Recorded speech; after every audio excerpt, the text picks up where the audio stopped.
तर फ्रेंड्स, आम्ही नवीन घरी आलेलो आहोत. तर सध्या आता क्लिनिंगचं काम करायचं आहे. तर इकडे सगळं चाललं आहे आमचं, फिटिंग वगैरे करायचं. अजून भरपूर गोष्टी करायच्या आहेत, पण हळूहळू.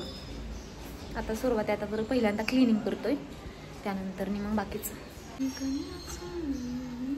वॉशिंग मशीनला कवर घ्यायचं आहे, हे स्क्रीन. तर फ्रेंड्स, चला क्लिनिंगला आपण सुरुवात करूया.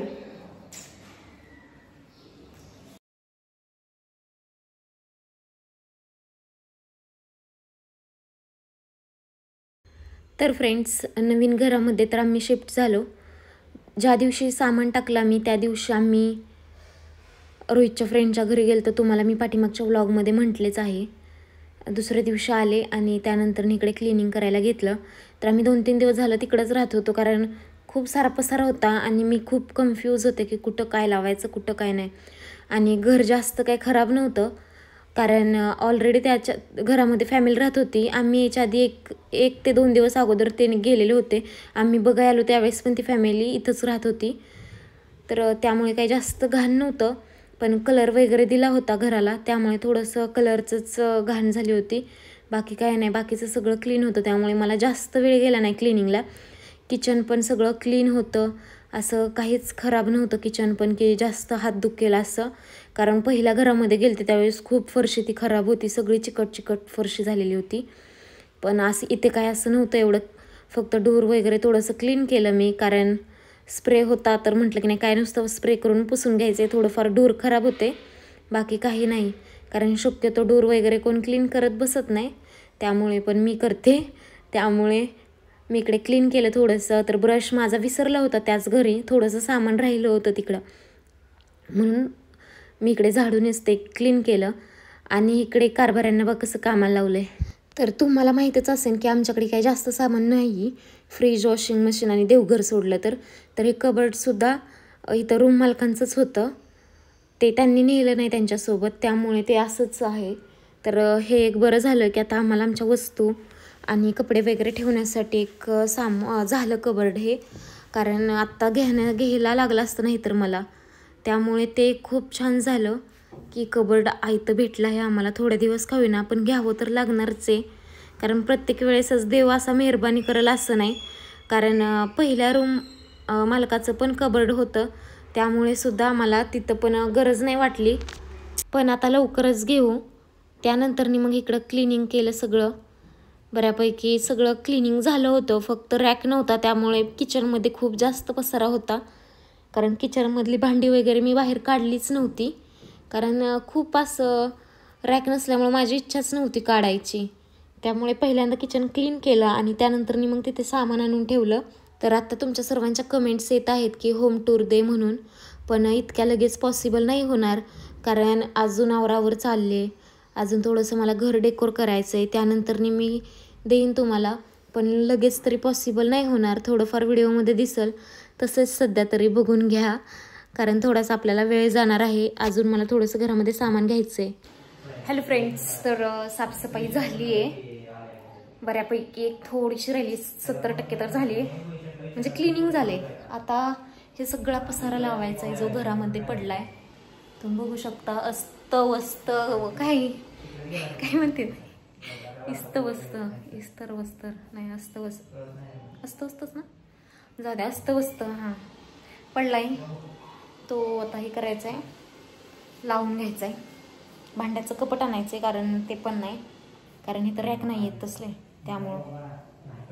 तर आता बघूया.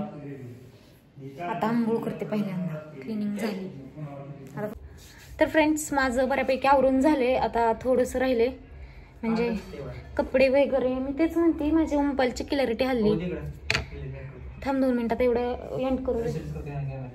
तर झालंय सगळं, फक्त कपड्यानं आता भांड्याचं कपाट आणायचं आहे, कारण भांडी लावायला कपाट नाही, त्यामुळं थोडंसं सामान आणायचं घरातलं. आता त्यासाठी चाललो आहे बाहेर.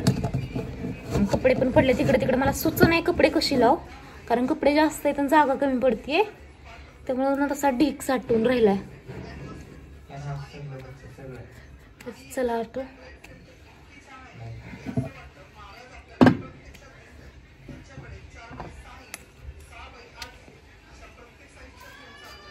तर फ्रेंड्स सध्या आम्ही आलोय बाहेर, कपाट वगैरे बघितलं. तर आता उद्या जाताना आम्ही कदाचित ते घेऊन जाऊ. फक्त प्राइस वगैरे चेक केला 2-3 दुकानामध्ये. तर आता ते उद्या कन्फर्म मी घरी घेऊन जाणार आहे सगळं सामान, आणि घरी गेल्यावर तुम्हाला दाखवीन. तर आता आम्ही रोहितच्या फ्रेंडच्याच घरी, तर इथंच आम्ही खिचडी बनवतोय कारण येताना ओली भेळ खाऊन आलो आम्ही. तर चला आता तीच बनवूया आपण. हा 2 दिवसानंतरचा घरामध्ये शिफ्ट झाल्यानंतरचा व्लॉग आहे बरं का, म्हणजे मी शूट केलेलं. कारण त्याच दिवशी मी किचनमध्ये स्वयंपाक पण केला पहिल्यांदा, थोडंसं डान्स पण केला इकडं, आणि क्लिनिंग करायचं होतं. क्लिनिंग म्हणजे असं क्लिनिंग नव्हतं काय, फक्त थोडेसे फ्रीज वगैरे पण फ्रीज पण आणून ठेवला होता. कारण फ्रीज 2 दिवस तिकडंच होता, कारण आणायला काय नव्हतं. मग गाडी केली आणि आणला फ्रीज इकडं. तर हे सगळं बघा क्लीन करत होते. मग आज सर्व भांडी वगैरे, रॅक पण आणला होता किचनमधलं थोडंसं सामान मी घेऊन आली होती. भांड्याची जाळी वगैरे नव्हती माझ्याकडं, किंवा आपण जे कांदं लसूण वगैरे ठेवतो तो पण रॅक नव्हता. ते सगळं म्हटलं आज एकदमच आणावं, आणि मला 4 याचा घ्यायचा होता. रोहितने 3 याचा घेऊन दिला.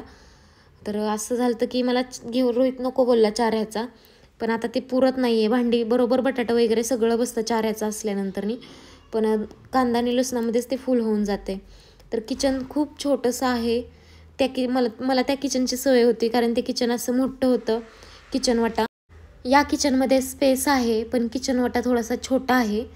मला असं वाटत होतं की थोडा जास्त मोठा पाहिजे होता, म्हणजे बरोबर झालं असतं.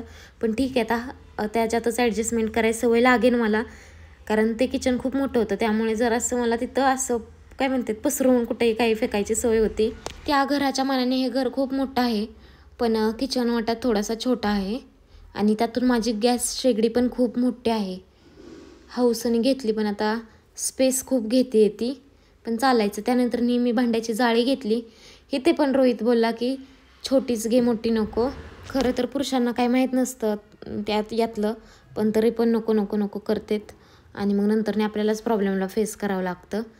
मला मोठी थोडीशी घ्यायची होती, कारण जास्त भांडे असल्याने बसायला प्रॉब्लेम होतो त्यामुळे. पण ठीक आहे, आता एवढी पण नाही छोटी आहे, पण मला अजून मोठी घ्यायची होती. असं माझं एकच असतं, कुठली वस्तू घ्यायला गेलं की मी चांगली घेते एकदम, कारण आपण काय परत त्या वस्तू चेंज करत नाही. त्यामुळे एकदमच चांगलं घ्यायचं असं माझं म्हणणं असतं. त्यानंतर इकडे फ्रीज आणलेला होता. फ्रीज वरती पण कलर खूप सांडला होता, कारण त्या पण घरामध्ये ना त्यांचं कलर द्यायचं चाललं होतं. त्यामुळे फ्रीजवरती सुद्धा खूप जास्त असा कलरही झाला होता.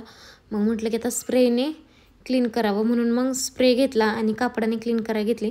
मी कधी ही फ्रीजची भांडी जी काचेची असतात रॅक, ते क्लीन करते घासणीने, पण कधी नुसतं कापडाने पुसून काढते. मला तरी मम्मीच्या इकडे होतं तेव्हा सारखी मी फ्रीज क्लीन करायची 15 दिवसाला, आठवड्याला. पण आता एवढं नाही वेळ भेटत मला, त्यामुळे मी लवकर नाही क्लीन करत, आणि जास्त घाण पण होत नाही, कारण आम्ही काय एवढं ह्या पसारा नसतो. पण मम्मीच्याकडे होतं तेव्हा दूध वगैरे ह्या सगळ्या गोष्टी असायच्या, त्यामुळे ते खूप घाण व्हायचं लगेच. पण इकडे काय असं सांडणाऱ्या वस्तूच नसतात फ्रीजमध्ये, फक्त व्हेजिटेबल आणि थोडंफार पाणी वगैरे आम्ही ठेवतो, आणि फ्रूट्स वगैरे एवढंच, बाकी काही नसतं त्यामध्ये. असं सांडणार तर काहीच नसतं. आमची भाजी वगैरे पण एकदम थोडीच असती, त्यामुळे थोडंसं वेस्ट होतच नाही, शक्यतून शिल्लक पण राहत नाही. माझं मापात असतं. जास्त लोक असल्यावर तो एक प्रॉब्लेम येतो, त्यामुळे काय क्लिनिंगला एवढं काही नव्हतं फ्रीजमध्ये. आणि तुमच्या भरपूर जणांच्या कमेंट्स असतात की ताई व्लॉग मोठे कर, आम्हाला आवडतात तुझे व्लॉग बघायला. तर ते कमेंट्स बघून ना मला खूप भारी वाटलं, कारण एकाच दिवशी त्या व्लॉगखाली खूप कमेंट्स होत्या, कारण माझा 4 का 5 मिनिटाचा व्लॉग होता. तर तुमच्या सर्वांच्या कमेंट्स होत्या की व्लॉग मोठे कर. तर मला हे तर समजलं की बाबा तुम्हाला माझे व्लॉग आवडतात बघायला, त्यामुळं आता मला जास्त व्लॉगिंगमध्ये माझ्या इम्प्रूव्हमेंट करायची आहे, काहीतरी इंटरेस्टिंग करायचं आहे, काहीतरी इंटरेस्टिंग हे करायचं आहे, कारण जेणेकरून तुम्हाला पण त्यातून फायदा होईल, काहीतरी तुम्हाला पण चांगलं शिकता येईल, किंवा काय बऱ्याच गोष्टी. आणि तुम्ही पण प्लीज मला सजेस्ट करा की मी अजून काय नवीन व्लॉगमध्ये करू शकते जे तुम्हाला बघायला आवडेल, आणि अजून बऱ्याच गोष्टी ज्या तुम्हाला आवडतील बघायला त्या मी याच्या व्लॉगमध्ये माझ्या ॲड करत जाईन, कारण तुमचा पण सल्ला माझ्यासाठी तितकाच महत्त्वाचा आहे. मी सगळ्यांच्या कमेंट्स वाचत असते, मी सगळ्यांना रिप्लाय देत असते. तर असं कोण जर चुकूनच राहत असेल की ज्याला माझा रिप्लाय जात नसेल, त्यांच्यासाठी मनापासून सॉरी.